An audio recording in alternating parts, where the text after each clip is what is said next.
Pernahkah Anda merasa sangat frustrasi dengan birokrasi atau layanan kesehatan? Atau mungkin kebijakan di tempat kerja Anda yang seolah-olah dibikin oleh orang yang sama sekali nggak pernah hidup di dunia nyata? Anda tahu kan rasanya? Iya, yang kayak kita disuruh ngisi formulir berbelit-belit, terus dilempar dari satu loket ke loket lain. Nah, persis. Sampai kita bergumam, siapa sih yang bikin aturan absurd ini? Dia tahu nggak sih kondisi di lapangan kayak apa? Jadi, selamat datang di penelusuran mendalam hari ini. Misi kita kali ini adalah membongkar sebuah pergeseran radikal yang sebenarnya sedang terjadi di dunia pembuatan kebijakan. Betul, dan sumber utama kita hari ini adalah sebuah buku yang sangat membuka mata. Judulnya Social Policy First Hand karya Peter Beresford dan Sarah Carr. Buku ini menelusuri transisi dari kebijakan sosial tradisional yang sifatnya dari atas ke bawah menuju apa yang mereka sebut sebagai kebijakan sosial partisipatif. Jadi, ini bukan lagi soal politisi yang berteori di Menara Gading, Tapi soal orang-orang di garis depan yang benar-benar merasakan langsung dampaknya. tepat. Tapi sebelum kita melangkah lebih jauh, ada satu catatan penting untuk Anda. Sumber yang kita bedah ini mencakup berbagai spektrum kebijakan politik.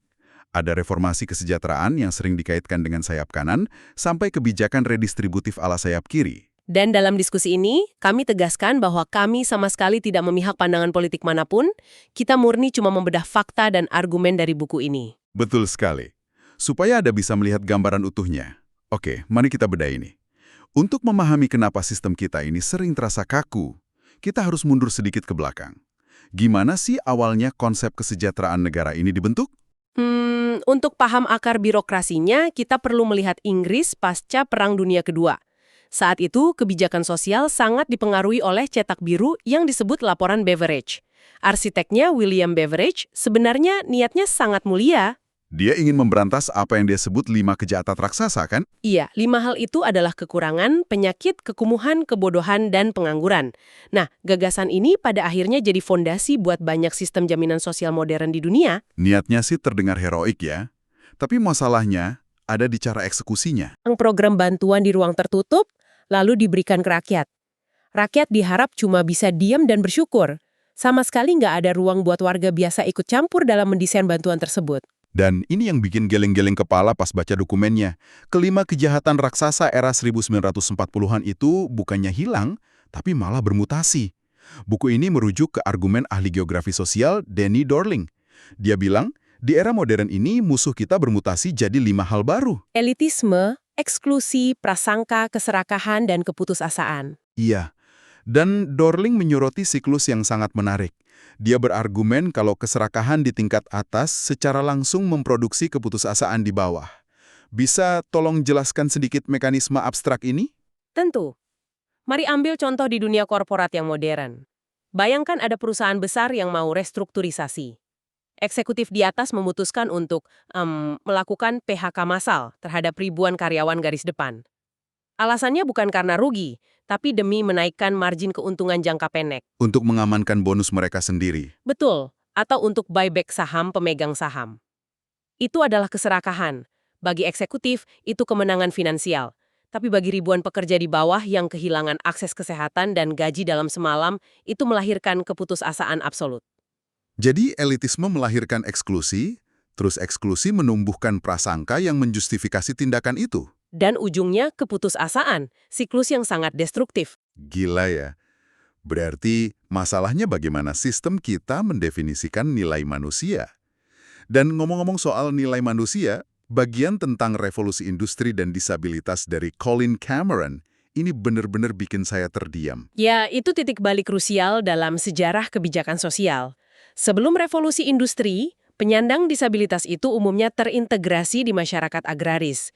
Mereka bekerja di ladang sesuai ritme dan kemampuan fisik masing-masing. Mereka tetap bagian dari komunitas. Lalu tiba-tiba pabrik bermunculan, dan mesin uap kan nggak bisa diajak kompromi. Tepat, sistem kapitalisme awal ini menuntut pekerja yang bisa beroperasi kayak mesin, cepat, seragam, belasan jam sehari. Di titik inilah konsep tubuh normal diciptakan secara struktural. Jadi siapapun yang nggak bisa menyesuaikan diri dengan ritme pabrik yang brutal itu, tiba-tiba dikategorikan sebagai beban ekonomi. Lahir apa yang disebut model medis tentang disabilitas. Tapi bukankah secara insting medis, wajar kita melihat kondisi fisik tertentu sebagai sesuatu yang harus diobati? Insting untuk menyembuhkan penyakit itu wajar, tapi masalahnya adalah ketika seluruh identitas orang tersebut direduksi murni jadi diagnosis medisnya. Model medis ini melihat kecacatan murni sebagai semacam kerusakan individu yang harus diperbaiki atau disembunyikan. Padahal ada model sosial ya. Betul, model sosial berargumen orang jadi disabilitas bukan karena fisiknya, tapi karena lingkungannya yang nggak aksesibel. Pengguna kursi roda itu bukan cacat karena nggak bisa jalan, tapi karena arsitek gedungnya cuma bikin tangga tanpa jalur landai. Perbandingan yang sangat jelas, dan cara pandang mereduksi manusia jadi masalah medis ini memicu sesuatu yang jauh lebih gelap di awal abad ke-20. Gerakan eugenika. Ya, sejarah yang sangat kelam. Bagi Anda yang belum familiar, eugenika ini pada dasarnya gagasan pseudoscience yang percaya kualitas genetik manusia bisa diperbaiki dengan cara mengembangbiakan gen baik dan menyingkirkan gen yang dianggap cacat. Dan pembuat kebijakan saat itu dicekam ketakutan massal soal penurunan kualitas genetik nasional. Jadi kebijakannya bukan didorong empati, tapi ketakutan. Ketakutan yang membenarkan sterilisasi paksa dan pada puncaknya pemusnahan massal di era Perang Dunia. Ini peringatan keras soal bahayanya kebijakan dari atas ke bawah. Sangat berbahaya kalau manusia cuma dilihat sebagai angka atau ancaman biologis. Dan sayangnya, pola pikir melihat manusia sebagai statistik ini nggak berhenti di abad ke-20. Benar. Kalau kita percepat ke era modern, pola yang sama terjadi di tingkat global. Buku ini menyoroti riset Sweta Rajan Renkin di India. Dia menunjukkan dampak mematikan dari kebijakan makro ini. Apa yang sebenarnya terjadi pada petani di sana? Rajan Renkin meneliti bagaimana globalisasi makroekonomi yang dirancang di ruang sidang internasional menghantam realitas petani pedesaan India. Awalnya mereka itu bertani subsisten, menanam pangan untuk menghidupi keluarga dan desa mereka. Tapi kebijakan perdagangan memaksa mereka berubah. Tepat, desakan ekonomi memaksa mereka beralih ke tanaman komersial untuk ekspor global kayak kapas. Masalahnya, bibit dan pupuk kimia untuk kapas ini sangat mahal. Jadi mereka terpaksa ngutang untuk modal awal. Iya, dan minjemnya sering dari rentenir lokal dengan bunga mencekik. Terus ketika harga kapas dunia anjlok atau gagal panen karena cuaca, mereka nggak punya jaring pengaman. Mereka terjerat utang ekstrim. Yang mustahil dilunasi. Hasil akhirnya sangat tragis. Gelombang bunuh diri massal di kalangan petani India yang merasa nggak punya jalan keluar. Bayangkan situasi itu. Anda mengikuti aturan pemerintah, masuk sistem global, dan saat sistemnya runtuh, Anda ditinggal sendirian nanggung utang.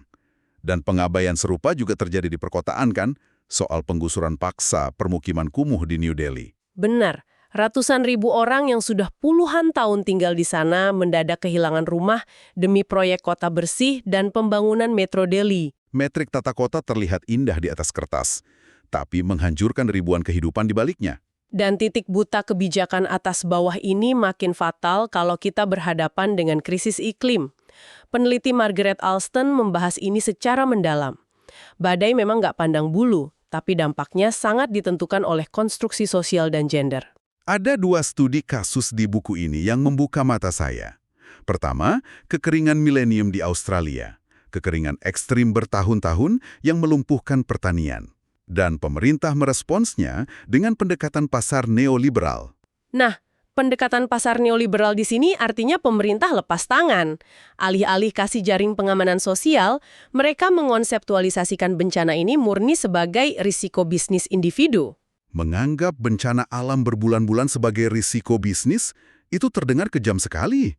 Seolah petani keluarga ini korporasi raksasa, dampaknya apa? Dampaknya, lonjakan kemiskinan ekstrim di wilayah pedesaan, kebangkrutan terjadi di mana-mana, memicu isolasi sosial dan krisis kesehatan mental yang parah karena mereka merasa ditinggalkan negaranya. Memaksakan logisa pasar bebas ke dalam krisis yang butuh solidaritas sosial. Nah, studi kasus kedua dari Bangladesh soal badai topan. Secara makro, pemerintah dan lembaga internasional mencatat sukses besar. Angka kematian turun dari ratusan ribu jadi puluhan ribu. Karena sistem peringatan dini. Di atas kertas itu kemenangan mutlak, tapi saat melihat lebih dekat ke tingkat partisipatif, statistiknya mengerikan. perempuan tetap menjadi korban jiwa yang paling dominan. Kenapa bisa begitu kalau sistem peringatannya sudah bagus? Karena solusi teknokratis berupa alarm dan beton itu nggak mempertimbangkan realitas kultural dan peran gender di lapangan. Saat alarm berbunyi, perempuan sering terjebak peran pengasuhan. Mereka harus evakuasi anak, lansia, atau orang sakit dulu, yang bikin mobilitas melambat. Belum lagi norma budaya yang bikin mereka ragu pergi ke tempat perlindungan publik yang isinya orang asing. Tanpa didampingi kerabat laki-laki, ada ketakutan nyata akan pelecehan seksual di tempat penampungan yang penuh sesak itu. Berarti peringatan dini yang menyalah keras itu nggak berguna kalau kebijakan evakuasinya buta terhadap realitas perempuan di lapangan. Dan pasca bencana pun mereka kesulitan akses makanan dan rentan kekerasan di kampung ungsian. Tepat. Infrastruktur fisik sehebat apapun kalau kelompok rentan nggak dilibatkan dalam perancangannya, fasilitas itu justru bisa memperparah ketidaksetaraan. Disinilah ini menjadi sangat menarik. Ngomong-ngomong soal infrastruktur yang gagal melindungi manusia, mari kembali ke Inggris. Ingat salah satu kejahatan raksasa laporan Beveridge, kekumuhan atau squalor.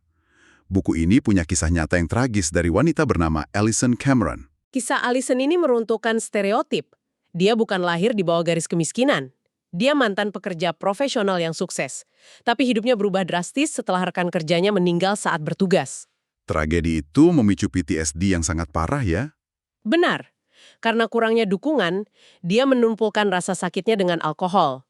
Kehilangan pekerjaan, disusul kehilangan apartemen, sampai jadi tunawisma di jalanan. Saat dia mencoba cari bantuan, birokrasinya kelihatan aslinya. Dia dipingpong, kelayanan penyalahgunaan zat ditolak karena mental PTSD-nya dianggap terlalu parah. Ke klinik kesehatan mental ditolak karena dianggap terlalu mabuk untuk dirawat. Dia nggak muat di kotak administrasi manapun. Akhirnya dia dilempar ke asrama darurat yang nggak aman, dan di sanalah ia jadi korban kekerasan fisik dan seksual. Dan saat kondisinya makin hancur, sistem malah melabelinya sebagai orang yang sulit dijangkau atau hard to reach. Padahal layanan mereka lah yang gagal beradaptasi. Puncak absurditasnya adalah ketika seorang petugas perumahan bilang langsung di depan wajah Alison, "Kami tidak berurusan dengan manusia, kami berurusan dengan batu bata dan semen." Luar biasa. Masalah tunawisma cuma dilihat sebagai distribusi unit bangunan, bukan jaring pengaman psikologis. Anda mungkin pernah mengalami ini di tempat kerja, di mana manajemen lebih peduli prosedur daripada kondisi mental. Dan sistem mekanis ini juga terasa di kebijakan ketenaga kerjaan bagi penyandang disabilitas. Iya, tulisan Jenny Yang membedah kebijakan welfare to work di Inggris. Kebijakan ini berasumsi sinis bahwa penerima tunjangan itu sebenarnya cuma kurang motivasi atau malas. Asumsi dasarnya saja sudah salah sasaran. Bukannya bagi banyak penyandang disabilitas, masalahnya bukan di niat ya. Kan hambatan lingkungan kerja yang nggak aksesibel, diskriminasi, dan kondisi kesehatan fluktuatif, pemerintah malah bikin tes yang namanya penilaian kemampuan kerja atau WCA. Dan tesnya sangat mekanis, kayak menceklis daftar periksa saja. Sangat nggak sensitif terhadap realitas medis harian seseorang. Ada anekdot yang bikin darah saya mendidih di buku itu. Seorang peneliti penyandang sindrom kelelahan kronis atau MICFS. Energinya fluktuatif, jalan 200 meter saja bisa kolaps. Tapi manfaat kesehatannya dicabut sepihak. Karena dia gagal menghadiri kursus wajib persiapan kerja, kursus 4 jam tanpa istirahat memadai, dan lokasinya jauh dari transportasi umum. Kebijakan ini menghukumnya secara harfiah karena tubuh fisiknya nggak mampu melakukan perjalanan itu. Lalu melabelinya tidak kooperatif. Benar-benar sistem yang buta. Penting. Kalau sistem lama yang kaku ini rusak, lalu apa alternatifnya? Nah, bagian pencerahannya, jawabannya adalah koproduksi atau co-production. Berdasarkan tulisan Serakar, sederhananya kayak Anda pergi ke restoran. Pendekatan tradisional, koki masak apapun yang dia mau, Anda harus makan walau alergi. Koproduksi, Anda dan koki masuk dapur bareng. Berdiskusi soal bahan yang tersedia, preferensi rasa, dan memasaknya bersama. Analogi yang pas. Dan gagasan ini punya asal mula menarik dari Edgar Kahn. Edgar Kahn ini awalnya pengacara dan akademisi ya, lalu di usia 45 tahun, dia kena serangan jantung masif. Ya, waktu dia dirawat lama di rumah sakit, dia marah besar. Tiba-tiba dunia nggak melihatnya sebagai intelektual berdaya, tapi sekedar pasien pasif yang rentan.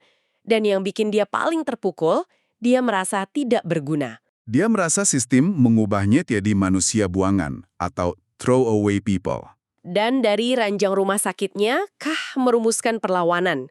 Dia bilang setiap manusia, separah apapun penyakit atau kemiskinannya, punya aset. Mereka punya empati, waktu, dan pengalaman hidup mereka. Layanan publik harus berhenti memandang warga sebagai wadah kosong. Harus melihat warga sebagai mitra sejajar. Dan kalau Kahn merumuskan ini dulu, bayangkan di era digital sekarang. Bagaimana cara mendobrak hierarki medis yang kaku? Kisah Anya di Iyong sangat luar biasa. Dia pasien muda dengan kondisi jangka panjang. Dulu dia harus nunggu berbulan-bulan cuma untuk dengar instruksi 10 menit dari dokter. Tapi Anya nggak pasrah. Dia pakai Twitter dan blog pribadinya. Ruang digital menghilangkan meja dokter fisik. Anya menulis pengalaman nyatanya setiap hari, berinteraksi setara dengan direktur medis dan pembuat kebijakan. Para profesional ini sadar Anya punya data yang nggak ada di buku teks kedokteran manapun. Dan hasilnya, pengalamannya diubah jadi panduan resmi untuk kurikulum mahasiswa kedokteran. Revolusi kekuatan pasien yang nyata. Pengetahuan eksperiensial ternyata sama berharganya dengan gelar akademis. Prinsip koproduksi ini nggak cuma buat orang dewasa yang main Twitter. Contoh terakhir dari penulis Luca Brady tentang kemitraan kesehatan anak komunitas atau CCHP di Bristol sangat brilian. Biasanya kalau institusi mau melibatkan anak, mereka mengumpulkan anak-anak lalu menyuruh baca dokumen strategis puluhan halaman yang penuh jargon hukum. Jelas itu formalitas yang gagal.